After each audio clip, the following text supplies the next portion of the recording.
नमस्कार, स्वागत है आपका एस्ट्रोटेबल.com पे। और कालचक्र की सभी राशियों की वीडियो बनती चली आ रही है। उसमें ही जो कालचक्र की चौथी राशि है कर्क राशि, ये नवंबर माह में कैसा शो कर रही है कि कैसी चीज़ें आपको मिलेंगी, उस पर आधारित ये वीडियो है। कर्क राशि का चूँकि लॉर्ड चंद्रमा होता है, तो ऐसे लोग जो होते हैं वो मन से बड़े ही इमोशनल होते हैं, कह सकते हैं, बड़े ही सहयोगी नेचर के होते हैं। यानी एक दूसरे के साथ सहयोग करके कार्य को कर डालना और इमोशन में अपनी सारी चीज़ें दे देना, ये सारी चीज़ें कर्क राशि वाले करते हैं। तो इन राशि वालों के लिए कैसा रहेगा आने वाला नवंबर का महीना, उस पर आधारित ये वीडियो है। गोचर से पहले एक चीज़ और भी समझ लेते हैं कि यदि आपकी नैसर्गिक कुंडली में ग्रह बहुत ही अच्छे बैठे हुए हैं और गोचर कुंडली में कहीं ना कहीं से खराब हैं, तो बहुत खराब फल नहीं देते हैं। लेकिन आपकी नैसर्गिक कुंडली भी बहुत ही खराब है और गोचर में भी खराब स्थिति में, तो बहुत ही खराब फल मिलने की संभावनाएं बनती हैं। तो गोचर जो है वो आपकी तात्कालिक मन स्थिति को कह लें, तात्कालिक आपके सामाजिक स्थिति को कह लें, तात्कालिक आपके फाइनेंशियल कंडीशन को कह लें, ये दिखाता है। नैसर्गिक कुंडली आपके संपूर्ण जीवन को दिखाती है कि पूरे जीवन में आप क्या पाएंगे, क्या कमाएंगे, यश को कह लें, पैसे को कह लें, मान को कह लें, क्या कमाएंगे आप। तो गोचर के सटीक फलादेश के लिए आपकी नैसर्गिक कुंडली को भी जरूर देखना चाहिए आपको। और उम्मीद है कि इतने ढेर सारे चैनल चल रहे, इतने ढेर सारी वीडियो बन रही है, तो सभी लोग जानते हैं कि कौन से ग्रह किस भाव में नीच के होते हैं, किस डिग्री पे नीच के होते हैं या क्या होते हैं, किस तरह से, तो वो समझ सकते हैं कि गोचर जो है उनको कैसा फल देगा। तो आइए देखते हैं कि कर्क राशि के लिए समझने का प्रयास करते हैं कि नवंबर महीना जो है वो कैसा गुजरेगा गोचर के हिसाब से। चूँकि यदि राहु केतु को देख लें और शनि और बृहस्पति को देख लें, तो इनके गोचर जो होते हैं वो लंबे होते हैं। तो राहु केतु जो है आपके 11वें भाव में और 5वें भाव में वैसे ही बने रहेंगे और उच्च के हैं, जो कि राहु जो है वृष राशि में, केतु जो है वो वृश्चिक राशि में है। तो उच्च क्या है, फल अच्छे देगा, थोड़ी कह सकते हैं असमंजस की स्थिति बनाए रखता है। आदमी अचानक से लाभ देना, अचानक से नुकसान करना, ये करता है, लेकिन देता जरूर है राहु केतु जब उच्च का इन भावों में। तो शनि बृहस्पति को देख लें, यदि शनि बृहस्पति आपके 7वें भाव में बने रहेंगे और शनि तो सतयोग बना के बना हुआ है, बृहस्पति नीचभंग बना के बना हुआ है, तो ये भी बेहतर फल दे रहा है, कहीं से कोई समस्या नहीं दे रहा है। बाकी अन्य ग्रहों में यदि देख लें, सूर्य को देख लें, मंगल को देख लें, बुध को देख लें, शुक्र को देख लें, ये 4 गोचर कर रहे हैं। तो शुक्र को देखा जाए तो 30 अक्टूबर से लेकर करीब करीब 8 दिसंबर तक जो है ये आपके छठे भाव में रहेगा। और छठे भाव का शुक्र जो होता है भोग विलास खान पान में अतिरेक की तरफ संभावनाएं बनाता है, तो ये जरूर बनाएगा। तो इस पर थोड़ा एक विशेष आपको ध्यान रखना होगा। सूर्य और मंगल को देख लें और बुध को देख लें, तो सूर्य जो है वो तुला राशि में नीच का हो चुका है आपके 4th भाव में, और मंगल भी यहीं पे है और बुध भी यहीं पे है। मंगल तो करीब करीब 5 दिसंबर तक रहेगा तुला राशि में, 22 अक्टूबर से लेकर 5 दिसंबर तक। बुध जो है वो 21 नवंबर तक रहेगा। हालांकि सूर्य मैंने 2 बार दिखाया है कुंडली में, तो सूर्य जो है कुछ समय तक के लिए, यानी करीब करीब 16 नवंबर तक आपके 4th भाव में रहेगा, फिर वहां से चेंज करेगा और आपके 5वें भाव में केतु के साथ इसकी एक युति होगी। तो इतने गोचर हैं जो कि कर्क राशि को प्रभावित करेंगे नवंबर के महीने में। खासतौर से देखा जाए तो आपका 4th भाव, आपका 5वां भाव, आपका 6ठा भाव और आपका 7वां भाव, यही प्रभावित है, जो कि आपके संपूर्ण जीवन पे नवंबर के प्रकाश डालेगा या एक प्रभाव डालेगा, कह सकते हैं। तो अलग अलग सेगमेंट के लोगों को मिलेगा क्या, खासतौर से यदि हम सेगमेंट में बांट लें कि जो लोग बिजनेस करते हैं, जो लोग जॉब करते हैं, नौकरी वाले, व्यापार वाले, इन लोगों को क्या मिलेगा। तो व्यापार के लिए देखा जाए तो आपका 7th हाउस बड़ा ही प्रबल होना चाहिए। हालांकि भाग्य आपका और लग्न ये मजबूत होना बड़ा जरूरी है। इसके साथ साथ व्यापार भाव आपका या नौकरी के लिए 10वां भाव ये प्रबल होना बड़ा जरूरी है। तो 10वें के लॉर्ड को यदि हम देख ले तो आपके 4th भाव में है और उसकी दृष्टि जो है आपके 10वें पे है। सूर्य की दृष्टि आपके 10वें भाव पे है, तो एक ऊर्जा, एक जोश और काम को कर गुजरने की स्थिति, ये सारी चीज़ें बनाए रहेगा। प्रशासन से सहयोग मिल जाना, उनके सहयोग से जॉब में एक अच्छी कंडीशन उत्पन्न हो जाना, ये सारी चीज़ें आपकी किया रहेगा। शनि सतयोग बना के बैठा ही हुआ है, तो राजयोग की श्रेणी में है, पंचमहापुरुष में। गुरु जो है वो आपके 7वें में है, वो नीचभंग राजयोग बनाए हुए है। तो मान के चलिए कि जॉब वालों के लिए या नौकरी करने वालों के लिए या कह सकते हैं बिजनेस और व्यापार करने वालों के लिए बहुत ही बेहतर कंडीशन यहाँ बनी हुई है। तरक्की के योग हैं, कमाने के योग हैं, संभावनाएं जो हैं असीमित हैं। करना ये है कि कर्म करना है। बार बार मैं कहता हूँ कि यदि आपके कुंडली में अनेकों राजयोग बने हो और आप कर्म न कर रहे हो, तो वो फल मिलने की संभावनाएं छीड़ हो जाती हैं। कर्म करिए। राजयोग करता सिर्फ ये है कि यदि आपने 90% भी कर्म किया तो आपको 100% की तरफ खींच के लेके जाता है। तो कर्म जो है भाग्य का जो एक तरह से कह सकते हैं सीढ़ी कह लें, बैसाखी कह लें, उसकी होती है। तो कर्म करिए। भाग्य जो है आपका प्रबल बना हुआ है, कहीं से कोई संभावना ऐसी नहीं जो कि आपको परेशान करे या दिक्कत दे आपको।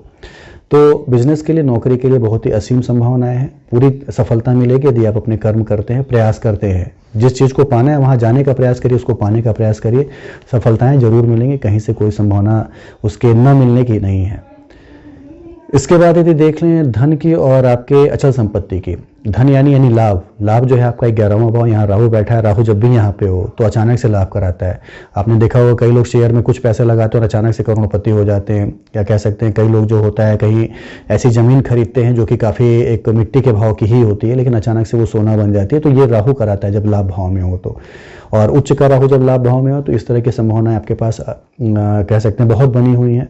और प्रयास यदि आप करते हैं इन सब चीज़ों में, शेयर मार्केट कह लें, आप कह लें म्यूचुअल फंड्स कह लें, सट्टा कह लें, गोल्ड में कह लें, इन सब चीज़ों में पैसे लगाते हैं तो संभावनाएं आपके पास अच्छी हैं इस समय कमाने की, खाने की, या कह सकते हैं उसको बढ़ा के पा लेने की।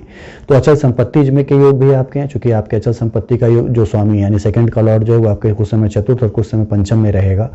तो मान के चलिए कि अचल संपत्ति में वृद्धि के योग भी अच्छे हैं आपके शेयर मार्केट या जुए सट्टे से भी लाभ के योग अच्छे हैं, लाभ बढ़ने की संभावनाएं असीमित हैं। तो देखा जाए तो कर्क राशि के लिए नवंबर का महीना जो है वो सभी तरह से अच्छा है, धन के कमाने के लिए, नौकरी में उन्नति के लिए, व्यापार में उन्नति के लिए एक बेहतर कंडीशन दे रहा है यहाँ पे।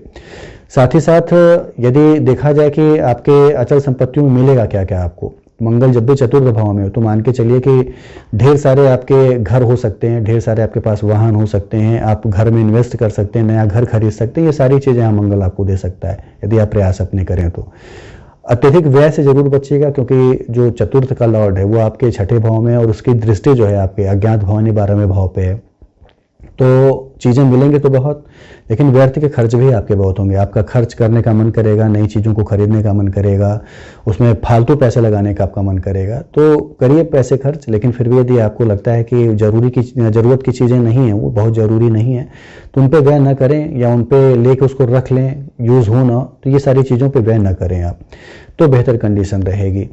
हेल्थ की यदि हम बात कर लें तो हेल्थ के लिए आपका चूंकि 6th हाउस जो है वो कहीं से बहुत ज़्यादा प्रभावित नहीं है, देख सकते हैं। हालांकि यहाँ पे देखा जाए शुक्र है, शुक्र मैंने पहले बताया कि खान पान में अतिरेक से पेट की प्रॉब्लम हो सकती है आपके, और पहले से यदि आप ग्रसित थे इन सब प्रॉब्लम से तो उसमें एक बढ़ोतरी हो सकती है, कह सकते हैं।